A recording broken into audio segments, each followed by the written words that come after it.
Then the children of Israel moved and camped in the plains of Moab on this side of Jordan across from Jericho. Now Balak, the son of Zippor, saw all that Israel had done to the Amorites, and Moab was exceedingly afraid of the people because they were many. And Moab was sick with dread because of the children of Israel. So Moab said to the elders of Midian, "Now this company will lick up everything around us, as an ox licks up the grass of the field." And Balak, the son of Zippor, was king of the Moabites at that time. Then he sent messengers to Balaam, the son of Beor, at Pethor, which is near the river in the land of the sons of his people, to call him, saying, "Look, a people has come from Egypt. See, they cover the face of the earth. They are settling next to me. Therefore, please come at once. Curse this people for me, for they are too mighty for me. Perhaps I shall be able to defeat them and drive them out of the land. For I know that he whom you bless is blessed, and he whom you curse is cursed." So the elders of Moab and the elders of Midian departed with the diviner's fee in their hand, and they came to Balaam and spoke to him the words of Balak.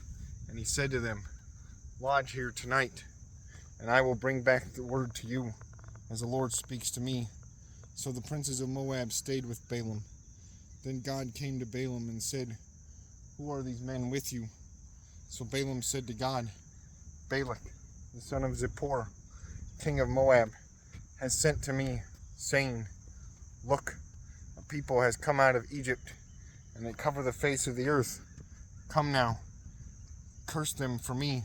Perhaps I shall be able to overpower them and drive them out." And God said to Balaam, "You shall not go with them. You shall not curse the people, for they are blessed." So Balaam rose in the morning and said to the princes of Balak, "Go back to your land, for the Lord has refused to give me permission to go with you." And the princes of Moab rose and went to Balak and said, "Balaam refuses to come with us." Then Balak again sent princes, more numerous and more honorable than they, and they came to Balaam and said to him, "Thus says Balak the son of Zippor, please let nothing hinder you from coming to me, for I will certainly honor you greatly, and I will do whatever you say to me. Therefore please come, curse this people for me." Then Balaam answered and said to the servants of Balak, "Though Balak were to give me his house full of silver and gold, I could not go beyond the word of the Lord my God, to do less or more. Now therefore, please, you also stay here tonight, that I may know what more the Lord will say to me." And God came to Balaam at night and said to him, "If the men come to call you, rise and go with them, but only the word which I speak to you, that you shall do."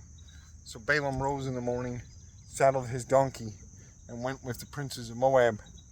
Then God's anger was aroused because he went, and the angel of the Lord took his stand in the way as an adversary against him, and he was riding on his donkey, and his 2 servants were with him. Now the donkey saw the angel of the Lord standing in the way with his drawn sword in his hand, and the donkey turned aside out of the way and went into the field. So Balaam struck the donkey to turn her back onto the road. Then the angel of the Lord stood in a narrow path between the vineyards, with a wall on this side and a wall on that side. And when the donkey saw the angel of the Lord, she pushed herself against the wall and crushed Balaam's foot against the wall. So he struck her again. Then the angel of the Lord went further and stood in a narrow place where there was no way to turn either to the right hand or to the left. And when the donkey saw the angel of the Lord, she lay down under Balaam. So Balaam's anger was aroused, and he struck the donkey with his staff. Then the Lord opened the mouth of the donkey, and she said to Balaam, "What have I done to you, that you have struck me these 3 times?" And Balaam said to the donkey, "Because you have abused me, I wish there were a sword in my hand, for now I would kill you." So the donkey said to Balaam, "Am I not your donkey, on which you have ridden? Ever since I became yours to this day, was I ever disposed to do this to you?" And he said, "No."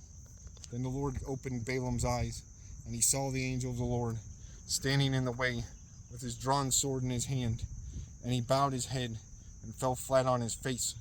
And the angel of the Lord said to him, Why have you struck your donkey these 3 times? Behold, I have come out to stand against you, because your way is perverse before me. The donkey saw me and turned aside from me these 3 times. If she had not turned aside from me, surely I would also have killed you by now, and let her live. And Balaam said to the angel of the Lord, I have sinned, for I did not know you stood in the way against me. Now therefore, if it displeases you, I will turn back. Then the angel of the Lord said to Balaam, Go with the men, but only the word that I speak to you, that you shall speak. So Balaam went with the princes of Balak. Now when Balak heard that Balaam was coming, he went out to meet him at the city of Moab, which is on the border of the Arnon, the boundary of the territory. Then Balak said to Balaam, Did I not earnestly send to you, calling for you? Why did you not come to me? Am I not able to honor you? And Balaam said to Balak, Look, I have come to you. Now have I any power at all to say anything? The word that God puts in my mouth, that I must speak. So Balaam went with Balak, and they came to Kirjath Huzoth.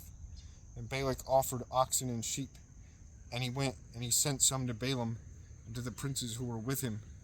So it was the next day that Balak took Balaam, and brought him up to the high places of Baal, that from there he might observe the extent of the people.